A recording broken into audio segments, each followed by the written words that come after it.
Good morning everyone, welcome to my channel. So I'm back from my week at Ballarat attending Susanna's retreat that we had, and I've got lots of things to tell you, show you, stories. Oh my goodness, there's just not enough time in the day. So I'm going to break it down into two videos. Today's video is about the retailers that I visited and the purchases I made, and then tomorrow's video will be the vintage markets that I went to and some of the gifts that are vintage that I got. So that's sort of how I'm thinking about sort of covering the next couple of days. Some parts through this video you will see photos that I'll insert where I took some images, and there might even be the odd little video from my time at, say, some of the shops. So let's start off. I've got a list of all of the retail outlets I went to. I will link them all below. Some ship overseas, some don't. I can't remember all the details of all of that, so you may need to reach out to those stores and just ask the question.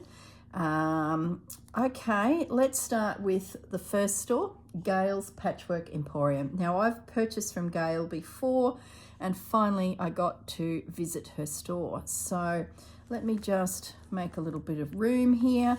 When you see the photos, actually I've got a little video that'll come in soon after this little bit of Gail's showing of Gail's products that I purchased. Gosh, I'm getting tongue-tied. I've got a cold. My goodness, every time you travel you pick up the flu, don't you? Seems to be all in my head, so I'm not too concerned at this stage. But so please excuse my husky voice. Now, Gail's is heritage listed building, beautiful, beautiful. There'll be a little video of me filming the outside of the building and then some photos of inside. I went there 3 times. I went with Susanna early because I thought, oh my gosh, once we all get there with the retreat girls, I won't get a chance to probably shop too much. So I said, take me Saturday. Then we went with the retreat girls, and then I snuck back during the retreat with one of the workers from Gail's, and we sort of did a little bit of an order for some of the girls in the retreat. So first thing, stop nattering. First thing, we've got these reels are just awesome. They have a bolt in them which actually pins down 3 individual spools.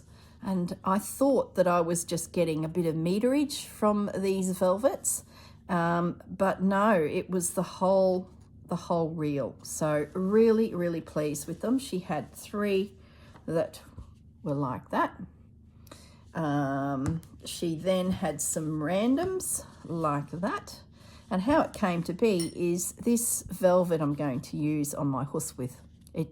Remember I put the sari silk and I wasn't real happy with it, and I was on a mission to find a velvet ribbon to sort of fix that, because that sari silk tends to break on me.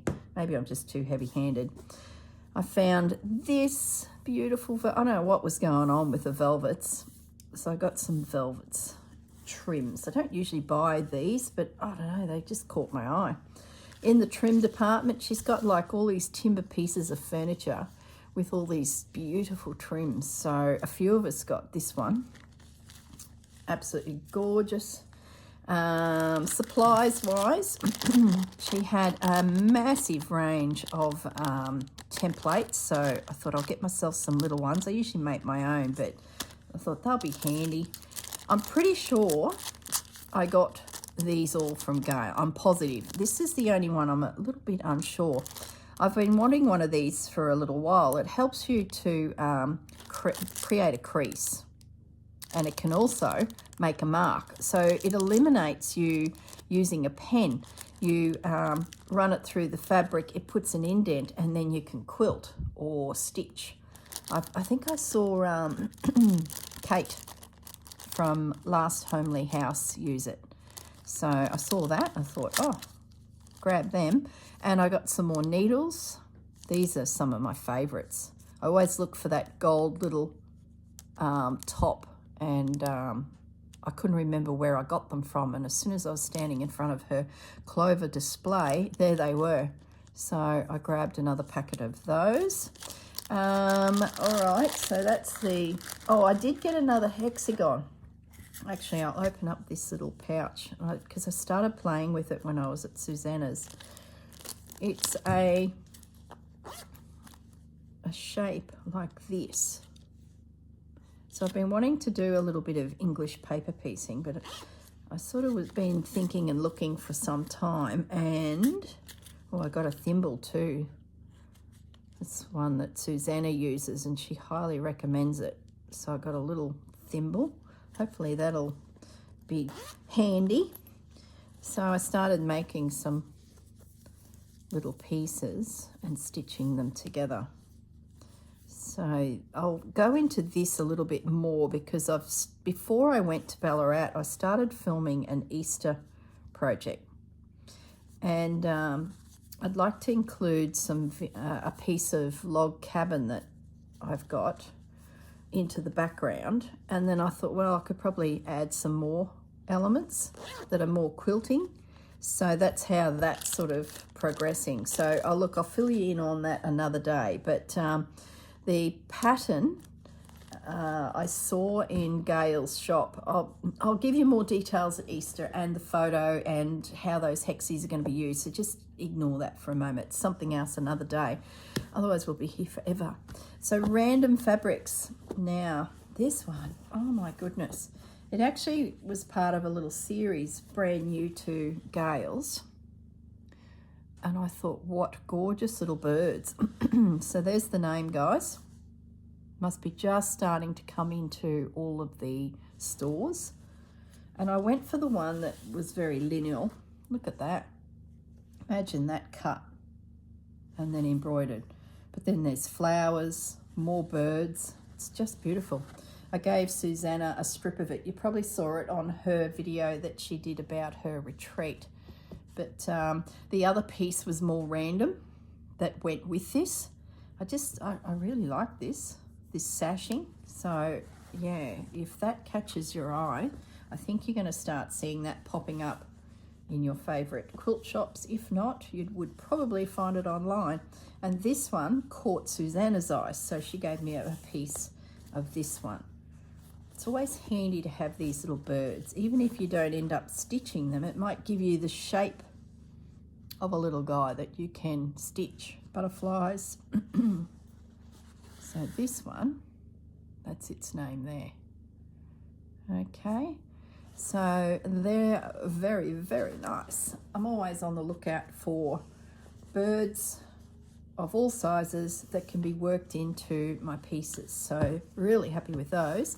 She just had a random piece of linen based on her Japanese fabrics.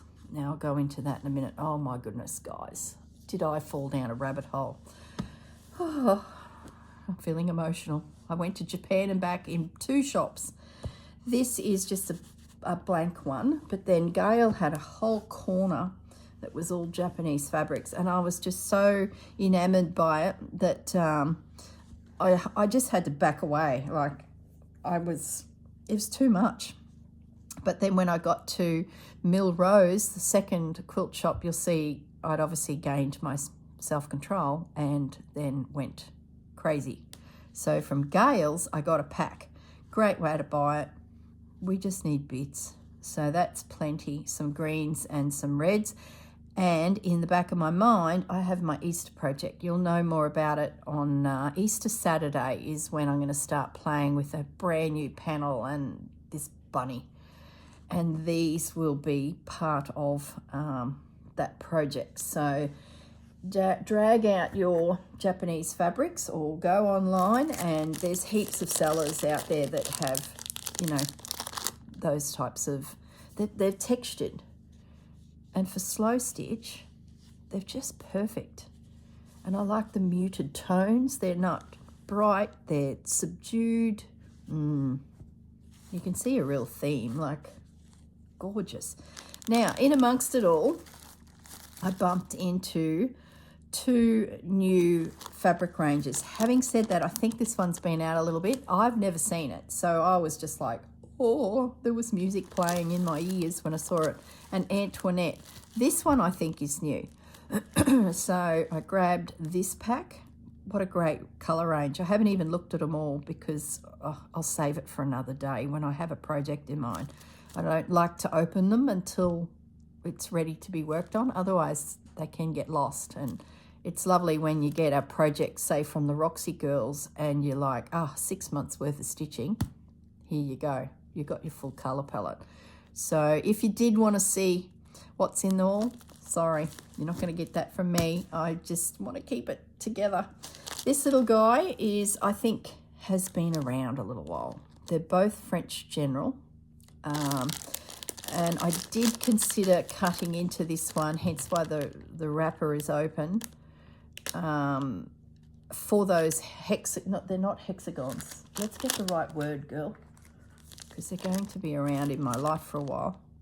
Oh, elongated hexagon. There you go. Elongated hexagon of the future project. I did consider making some of them out of these fabrics when I was at Susanna's, but she gave me a scrap, and that was enough to sort of play for a bit. And then I think my flu was starting to kick in, so I was sort of a bit weary and only did those few. Anyway, yibby yabbering going on here. So we've gone from French General to Japan. Books in the corner of Japan at Gail's Patchwork Emporium. I finally got my hands on these two books. I've had them on my watch list for some time, and I've just never seen them in person, and I was like, oh, do I spend the money or not? And then Gail's were really reasonably priced. Like this one was $32. That's great. No shipping, and I thought $45. While they're here in front of me, I'm going to grab them, and oh my goodness, I'll do a quick flip through, but it is so beautiful, and it's exactly what I needed for my bunny project. When I keep referring to this rabbit, my Easter panel, when you see that kick off, I think I've filmed 2 videos, maybe 3, and I'm at a point where I need to decide the next style of stitching, and I sort of had needle turn applique in my mind, but I hadn't got any fabrics. So I could probably rustle up some French General that I've worked with before, but I don't know. So I put it to one side the week before I went to Ballarat and thought, leave it. I'll get some inspiration, and we'll go from there. And this is what's happened. So these have come into my world, these and these. So that's where I'm heading with my project. This book here is just full of projects. Very good value. So if you're wondering, like, if you're wondering if it's worth the money, just about every page is a project, guys, and in the back are all patterns and directions. I know I'm going fast, but we'll be here forever, and I'm starting to lose lung capacity. You can probably hear it in my voice. My speech has got real short, so I might just rest my lungs for a second and just flip through the pages.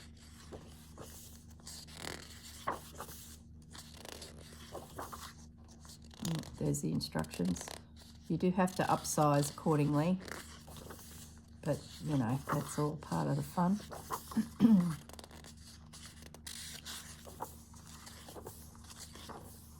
Heaps of instructions for all of those projects. Okay, so beautiful, highly recommended, guys. And this one, this is a gallery of her work.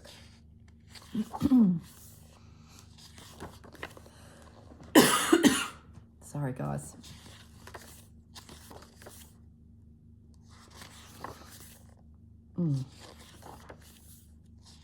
Inspirational. I was going to wait until my chest cleared up a bit and the nose cleared up a bit. Look at that. That's the most beautiful log cabin work I've seen. Beautiful. And it's all these textured sorts of fabrics. I might pause for a moment because I can feel a coughing attack coming and I can hear my mobile ringing. So I'll be back in a minute, guys. Okay, I'm back. Got my breath back. Yes, coughing attack.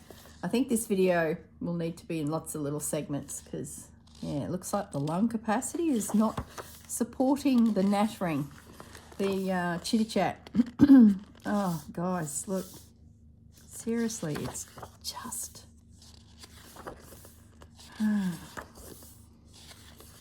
It's just right up our alley, isn't it? It's just... Look at these. Stay tuned. This is exactly what I had in mind for my Easter panel. I need a floral element at the top of the panel. It'll make more sense when you see the video series start, but I just, yeah, this really connected the dots for me. And then when I found, well, I found the fabric first, then I found this book and I'm like, yeah, I'm on the right track. I'm going to be, it will work. I haven't done needle turn applique for so long, and it'd be lovely to explore it again. Back in the old quilting days. And I need Calico and Stitch, the book that I got the flowers from for Susanna's bunch of flowers, has a lot of this type of needle turn applique in it as well. So I think that's what planted the seed pre going to Ballarat. And then I've found this. I think the tones are better for the piece that I've started. I'd show you the piece, but I better not. Let's just hold the horses. Otherwise, this video will go off on a tangent. Oh, I just love the texture of it. Like, imagine having this quilt on you. Just beautiful. And I love doing the camphor stitch. Like, it's just... Look at this. Gosh. She's a very talented lady. Like, seriously. Wow. And see how she stitches into it. So this is Jennifer Clouston. You know, it's just right in the ballpark. Look, all this stitching over it. French knots. Like, oh, these girls. Look at all the French knots. So if you want a reference book, look at that for the stitching into it. This one, go for it. She's a beauty.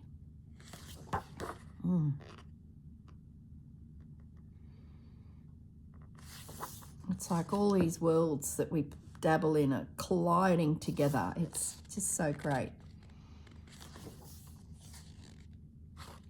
Just so beautiful. The little leaves, birds in amongst it. I love how she's placed the villages randomly within the piece. My instinct would be to line them all up, but look at that. Oh, clever. Beautiful. This blue one. If that's not enough, look at that. Oh my goodness me. Isn't it amazing when you get out of your patch and go out and just sort of wander and visit these places, what sort of comes to you, you know? It's just, I don't know, now I'm getting all philosophical. Must be because I'm sick. Look at all this. Look at that. Just different. Look at the top of the bag. All woven but needle turned. Oh. Wow. A true artist. Look at all this. Yeah, the girl's not going to be doing that. Look at that. Just the stitching. Oh. Okay. Coming to the end of the book. So, highly recommend those two books. I'll put the details in the description below. Beautiful, guys. So as you can see, a little bit of French General, a little bit of Japanese fabric, and then I really got into the trims, and then some basics, just some bits and bobs that I've sort of seen people use and finally saw, and a bit of restocking. So that's Gail's Patchwork Emporium. So I'm going to pause the video and I'm going to slide in next me out the front of the shop, giving you a bit of a tour of the building, and then I'll slide in some photographs of inside the shop so you can sort of see what I saw, and oh, you'll know why I went back 3 times. So I'll pause the video and yeah, edit in a few more bits and pieces for you to see. Hello everyone, I've just arrived at Gail's Patchwork Emporium. So I'm actually walking back towards the main road, which is just up here. I'm with Susanna and she's taking me to her favourite store. So I'm just going to pan around, and that's the building. Oh, absolutely adorable. Heritage listed, beautiful. So you actually park down the rear and Susanna's down chatting to Gail, and I said I'll just come up here and just take a little video of this beautiful shop. Look at this window. Let me zoom out. Look at that. It's just an old city, Ballarat. Absolutely beautiful. Okay, I better scoot down that driveway, find Susanna and go inside for a little look. I'll do some more footage for you.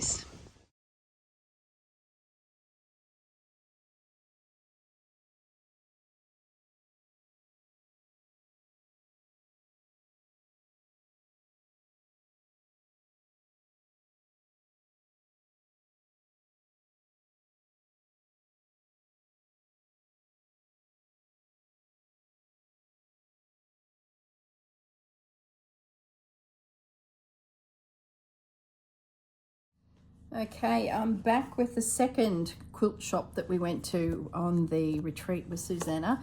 Isn't Gail's just beautiful, but oh my goodness. So the next one is Mill Rose. Now, once again, once I show you these few things, there'll be a video of me walking around the store, and I was trying to be so good. I had these in my hand. I think I got 2 of these. The other one's in play. Yeah, I've been playing with it already just to see, you know, is it a better solution for me than the Gutermann thread? So that one's already been opened. And I'm walking through the store giving you guys a bit of a tour. You'll see that once I finish showing you my purchases. And then, yeah, being very, very strong. And suddenly I found the Japanese fabrics and it was all downhill from there. Okay, so this is the store. And yes, she ships overseas. Sue is just the loveliest lady. She's in a beautiful heritage building as well. She did a small interview just to give us a bit of a background of what the building is all about. So you'll see that in a minute. First of all, let's have a look at this. This is a pack of fabric that Sue put together.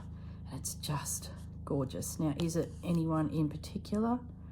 I don't think so. I think it is literally just a pack that she's curated from all sorts of different fabrics. So there's no name to give you, but have a look at her website. I'm sure she's very good at what she does. Like, that seriously could have come straight out of the fashion houses of the fabric world. So I thought that's very handy for me, that color palette. I'm sure you guys know me by now. I then found some little Japanese fabrics again to add to my stash. I did a couple more neutrals. I don't think I doubled up on too much. I haven't really double checked, but I think I did pretty well actually. So I love those. Got a little bit of blue. I thought if I'm going to do flowers, I might want a blue center in amongst the pink and sort of bring in my colors like that. Bit of neutral. Can never have too much neutral. This little guy, he's a Japanese fabric, but not in the same family as those guys. It just caught my eye. Then in the section of the store, I think there's 2 little videos you're going to see. The first one is walking through the store, and then I realized there was another section, and I come around the corner with my cotton in the hand thinking I was doing really well and wouldn't be spending much there, and come across these. And I think I abruptly hang up and and then grab these fabrics and head straight to the counter to grab about 1/2 metre, I think, sometimes only 30 centimetres of all of these. So we've got some checks, some stripes. There were 2 florals. Aren't they just beautiful, guys? Oh my goodness. I don't know what I'm going to make out of them all. This little guy, that little guy, and that little guy. So you'll see the video in a minute that will be like, Corrine just saw it and was like lost herself, and that's what happened. So then, as I thought I had finished, I was waiting for the girls to go through the registers, and I found another little room that had trims, and I found these. Look at this. It's all what do they call it? Just gone blank. Not velour, not velvet, not flocked, chenille. You know the chenille bedspreads? It feels like that. It's just so beautiful. So I got a little piece of the full range, and then when I was at the counter, one of the girls before me had found this cute little guy. So there was about 6 in the colour palette, and I got the yellow, the grey and the red, and I thought, oh, how gorgeous. So that's what I got from Millrose. I think that's about all I've got to show you for this business, so I will pause the video again and slide in 2 little videos of me wandering around that store, so you can get a bit of a look inside the actual premise. All right, I'll pause it and I'll be back in a second. Okay guys, we are at Millrose Quilting and Gallery. I have to do a walk through this shop. I had a quick look in, and I've never seen Liberty in mass, and oh my goodness. So I'll take you straight to this room that caught my eye. Liberty en masse, as we scoot around here. Look at this building. I wonder what it was. What was the building? This is Sue, the owner of this beautiful business. This originally was a produce store. There was a mill manager's house next door, and they sold wheat and produce, and there was a mill at the bottom of the creek. So many years ago, yeah. And it was sold to the Masonic Lodge in 1924. Yeah. And it was a Masonic hall for a long time. Oh, yeah. Amazing. It had lots of uses. Look what's in here. Like, there's Liberty everywhere, but I walked in here, guys. Oh my goodness. Look at that. So for all you Liberty girls out there, check that out. This is just one of the rooms. Doesn't it make it easy when things are grouped in colour waves like that? Takes the hard work out of it. Look at the blues. Oh, maybe I'll get some inspiration for that little pack of Liberty fabric samples that I've got. That I don't know. I open it up, look at them, feel a little overwhelmed, and pop it back in the cupboard. Look at that. Oh boy. I'll keep filming and take you for a run. All the girls from Susanna's retreat are just starting to arrive. We've been at a cafe up the road. We went to another little shop and bought knickknacks, and oh goodness, then we had to have a cup of coffee, a cup of tea, a biscuit may or may not have been taken. Look, threads. Oh my goodness. The light in here is amazing too. Look at them all. Oh my goodness. Gee, if you're a Liberty girl, there's a website. I'll put all the details at the end. Look. Oh, wow, wow, wow. Okay. I might sign off because I need to get my head around what I can do with some Liberties. Oh, look, is there a cafe next door? Oh, hello. Oh my goodness. Oh, little cat. Oh, there's cake. Look, look, look, look. Sausage rolls, cake. Oh, lovely. Look at that. You're all saying now, Corrine, stay focused. Oh, quick sausage roll before we leave. Oh, wow. Here they're starting to arrive now. There they are. They're all starting to come in. Okay, guys. I'm going to say goodbye now for a moment and pause it because the girl needs to focus on the fabric. All right, see you. Hi guys, it's me again. I was just in this section and a little room over there and the cafe, and yes, there's cakes over there. And then I turned around and there's even more. So I got in here. I thought, oh my goodness, I need to turn my camera on again. And look, it's around there and it's in there. All right, let's go for a walk. And you're probably wondering, what did she get? So far, that's it. I've never tried these threads. I'm going to have a try of the famous Aurifil threads. And look, how brave am I? Neutral. I just can't get over the colours here. It's overwhelming. I think if you have a project in mind, then you can focus on the colour wave that you want to do. I think it's the only way to approach this mass of fabrics. Like, look at it. Now we're in the green section. Wave, girls, wave. Purples and reds. I think it's seriously, when you go to businesses like this and you see the sheer quantity of one category, you really need to know what you're going to sew. It's the only way.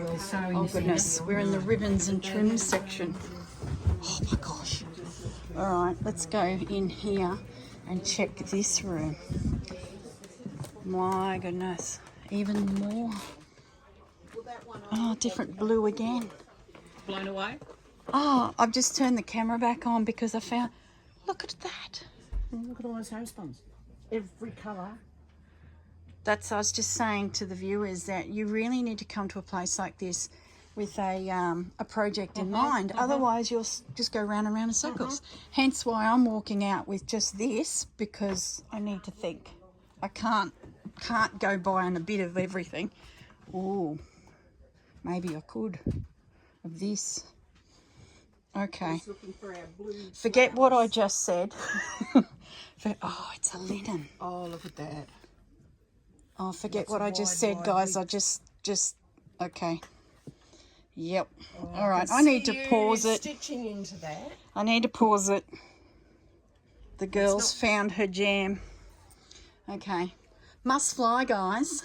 Looks like I might get a few little morsels of fabric. Look at the homespun. Oh my goodness. All right. I'm hyperventilating. Turn the camera off. I need to catch my breath. Bye. Okay, I'm back. So what about all that Liberty fabric? Oh my goodness, I've never seen anything like it. And oh gosh, I wouldn't know where to start. You really need a plan when you're shopping Liberty, and a colour scheme, and yeah, to get little bits of everything.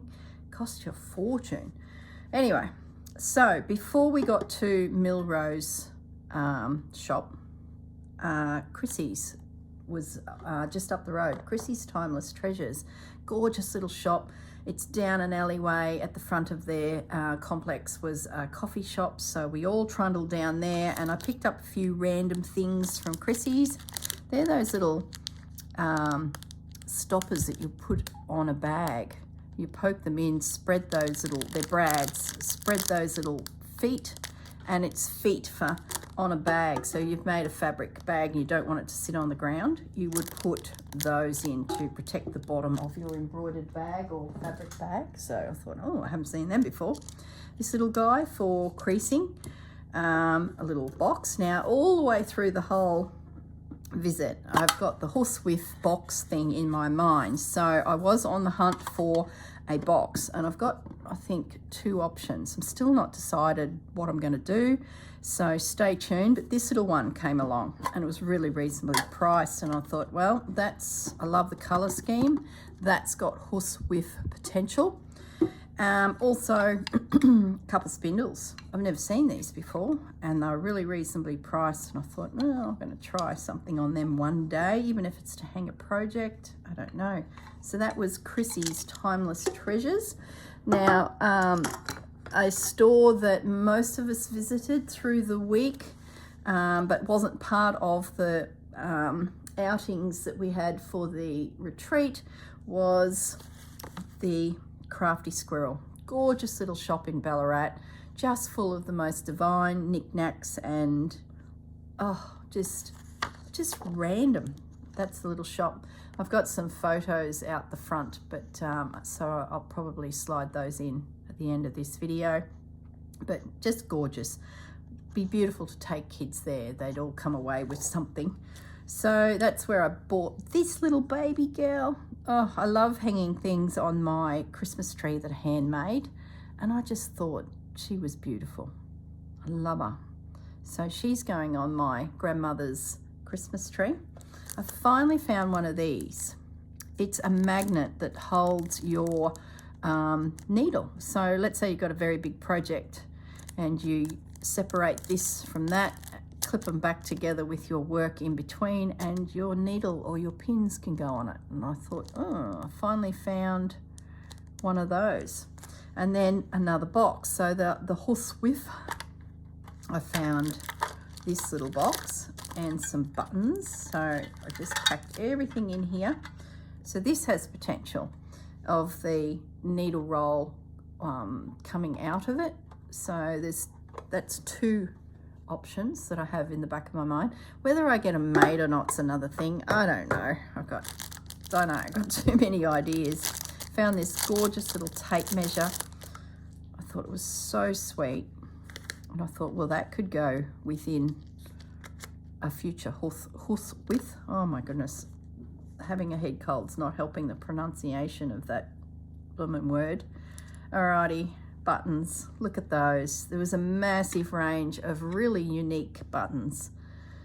I just thought they were just beautiful, so I grabbed those three. There was so many to pick from. This little one to hold your threads like a thread keeper. I thought that was just gorgeous. They weren't the cheapest things, but you know, something a bit special. And you know the tin that I got Susanna and I gifted to her, they had the baby version and there's little mints inside, so I thought that's pretty cute. Also in mind was this, you know, needle roll. All these little things can be built into needle rolls, so I think that's sort of how this all came to be.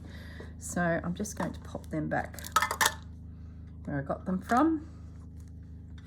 Gorgeous little shop. So if you're in Ballarat, please check out the Crafty Squirrel. She's got a website. Not sure if she ships overseas. Not sure. Okay, where else did I go from there? So that's Crafty Squirrel. Then on Saturday, after the retreat was finished, Susanna and I went to visit some towns around Ballarat, and these towns are very touristy. It's like the Melbourne folk would drive out for the weekend and have a coffee and walk the streets, and there's just these random shops. So let me just zoom up a little bit because I picked up a book at the Wool Stash. This one here, and this little guy, just adorable, like going on the Christmas tree. It's like a little rabbit. Just such a simple, cute little construction, beautiful hand felted wool. Oh, lovely. So the Wool Stash. Okay, so there's the details, and yes, they're online, and yes, they will ship overseas. Look what I found. Isn't that just gorgeous? So you know I'm a crocheter as well. I just thought that piece was beautiful. All of the patterns are in the book. Oh gosh, losing my voice again, guys. Hang in there, girl. The Nelly there. It's just the most gorgeous blocks. So I thought I'm going to grab it because I know if I don't, I'll regret it. And I've got block crocheting books already, but that just beautiful. So if you're a crocheter, might be something you're interested in. Oh, just gorgeous. And I think she said this is an Aussie lady too. Don't quote me on that. Just the thought popped into my mind. It was full of the most beautiful decadent wools. So all the different size panels. I'm so going to make this one day. Now, is she an Aussie girl?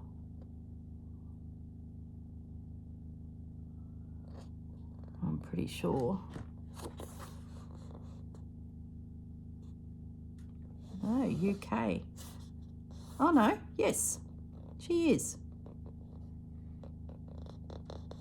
Yeah, she is. She is an Aussie girl. So the book won a prize in the UK. Oh, she does teaches crochet in person around Australia and throughout the world via her online presence. So yeah, if you're look at this. All the different patches that you create and then join them all together to make that stunning.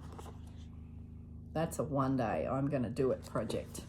All right, so that was the little wool shop. Now, who else was there?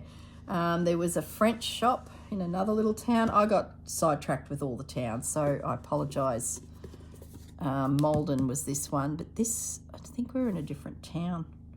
I don't know. We went from Castlemaine, Smythesdale, all over the place. Another box. This may have had chocolates in it. Allegedly, may have been chocolates. And then I thought, well, French shop, French chocolates. Well, may have had French chocolates. Maybe a French style needle rolls. So they are the tins that I've got. I've got a dirty mark on it. Good one, girl. That may become something. Now, you will see in tomorrow's video, I'm at an antique place, and there was a tin with a little boy and a little dog on it, and I did consider actually purchasing that as well because it was just beautiful, but I didn't in the end. So if I forget to tell you that, tomorrow's video you will see it. You will see me humming and hawing, and I decided, no, I spent enough. So these are my 3 little potential tins for a rainy day. Not sure if I'll get those projects done this month because, gee, we're running out of time. So at least I've got some little tins that I might, feel like having a play with. So this was a table runner in the French shop that I just fell in love with. Mind you, I've put a dirty mark on it already. Look, you'll know that's a rusty item that I bought at the antique shop. So good one, Corrine, already making a mess of things. But look at this. It's just beautiful. I could have spent so much more time and money there, but it was, a bit out of my budget. Some of the items, they had beautiful linens from France, and table tea towels and napkins, and oh my goodness, there were so many items I picked up. They were in cupboards, old cupboards and things, and you pull them out, but they weren't the blues or the greys that I love. They were black, so it was so many I put back, and I'm like, if that had been in blue, I would have bought it, but I didn't because it was printed in black. So that was probably a good thing, because I bought this runner, the chocolates, and I bought a cashmere shawl. It's sort of slided over your head and it drapes across your shoulders. I really, really like wearing them because we sort of don't get really, really cold, but often you just need something just to sort of cover your chest on those breezy days. So I bought this cashmere. It could be a stole, be another word. Hang on, guys. And I usually buy black ones, but they had this dark blue. I fell in love with it. And it's perfect for Queensland weather, I can still get a bit of a breeze. So that's where my head would go through. And then it just drapes at an angle across my body. That's just beautiful. I got onto those in New Zealand. I think was where I bought my first one. I bought a beautiful wool one. And then I bought a bit of a synthetic-y one that was in like a fashion store. And I wear them and wear them and wear them. And then I saw this cashmere one. I think it's made from Australian product too. Not 100% sure. No, it doesn't really say. But yeah, beautiful. Absolutely beautiful. So that was, something a bit special. And what else did I do? What's left? Okay, so the Embroiderers Guild of Victoria, the Ballarat branch, had an exhibition on that weekend as well. So that was a bonus. So Sunday afternoon, we toddled into the centre of Ballarat to where there was a cluster of beautiful churches. There was a heap of them, and halls and historical buildings, and Oh my goodness. And inside was the show itself. So I picked up a heap of rolls of embroidery cotton, as in crochet cotton, DMC, a couple different brands. It was all raising money for their works, whatever they are supporting. So they're all secondhand bits and pieces on this stall. So I got some cottons and I picked this up. I thought this was so sweet. It was $5 and I thought, you're coming home with me. Someone's made a gorgeous little needle book out of Japanese fabrics. There's a bit of candle wicking in there. Can you see the inside of it? And I thought, well, we're doing these horse withs and needle rolls and, oh, it's just constantly in your mind, isn't it? And I thought, someone else's work. I just thought it was adorable. Little pocket there. Little birdie on the back. So I don't know who made it, what the story is, but just caught my eye. I thought, for $5, you're coming home with me. I thought this was interesting, so I don't know what that's come from. It's like a plaited band with a little loop, so it's obviously been repurposed from something, I believe. So just cute. So I might even end up stitching into it myself and embellishing it some more, who knows. Thought that's a little cutie. So what I'll put at the end of this video is a series of little videos and more photos of Ballarat. You'll notice that the town itself, everything's red brick. It's very volcanic. There's extinct volcanoes there. They still get rumbles from time to time from seismic activity deep down underneath Ballarat. Victoria gets a little bit of that. So it sort of all made sense because here's these beautiful buildings through the whole city. It's just one of our oldest beautiful cities, and the red brick. So I took some photos and I also did a short video. We slipped into McDonald's for breakfast the one day as we're heading out to see all of these stores. And the McDonald's building is a heritage listed, gorgeous building. And I took some photos as soon as I stepped out of Susanna's car. There was cobblestone and I had a bit of a view of the city, sort of from this hill. I think it was Baker's Hill. And you could see the buildings, so I took some photos. And then when I got inside, there was a beautiful mural on the wall that someone had taken a historical photo and printed it into the massive mural going along this McDonald's wall inside this beautiful building. So I just stood there for a moment and filmed it. So it'll give you guys a bit of I guess an overview of what the city would have looked like back in the gold rush days when that area just came alive. Once they found that yellow gold, it all got a bit silly. So that's pretty much it. I'll go through my photos. There might be some random shots I slide in here and there. I'll find the picture of the inspiration for this little project. It was a panel hanging in Gail's. I'll slide that picture in somewhere too if I haven't already. Yeah, so you can see what that was all about. All right, but I'll play more with that project closer to Easter. Okay, so thanks for joining me. I had a wonderful time down there. I love Ballarat. It's beautiful. Tomorrow's video will be some of the antique places we went to, some of the gifts I got from girls, and then we went to so many op shops, just rummaging and picked up bits and pieces. So it'll be a bit of a thrifting, antique themed video for tomorrow. All right, guys, say goodbye and see you in the next video. Bye.